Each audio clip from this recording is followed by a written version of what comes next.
Her daughter passed away 7 years ago, but at a neighbor's party she saw her again.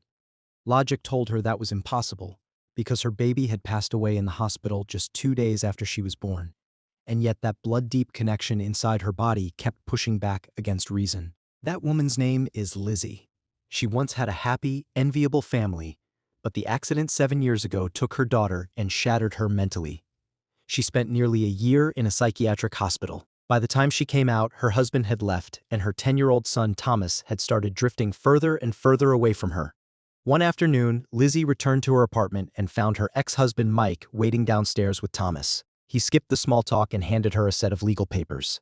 He was filing for full custody, leaving her with visitation rights only. He believed her mental state was unstable and that Thomas, who was about to start middle school, needed a stable home environment instead of a mother still swallowed by grief. Lizzie wanted to argue, but the words wouldn't come out. She knew she hadn't been okay. She was taking medication, going to work, trying her best to function normally, but losing a child isn't something you can just erase. She had been trying for years, yet to everyone else it still seemed like it wasn't enough. Holding back her emotions, she went back upstairs feeling guilty and powerless.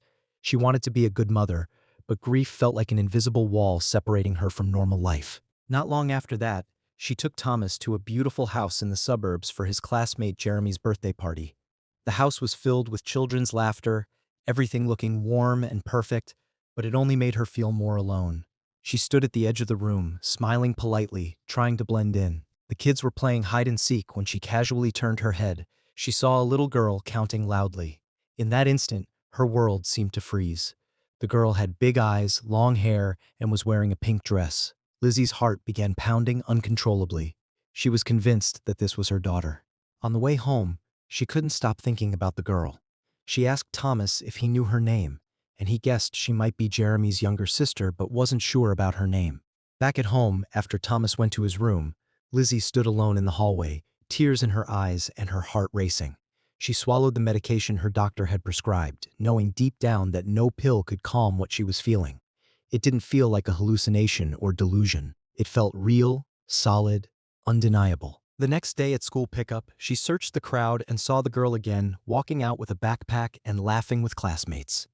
Lizzie couldn't stop herself from smiling, a genuine smile she hadn't felt in years. She quietly took out her phone and snapped a few photos. Soon, the girl's mother appeared. It was Claire, the host of the birthday party. Later, Lizzie brought Thomas to Claire's house, pretending she had heard the property might be for sale and was interested in buying it. Claire warmly invited them inside, unaware of Lizzie's true intention. During the visit,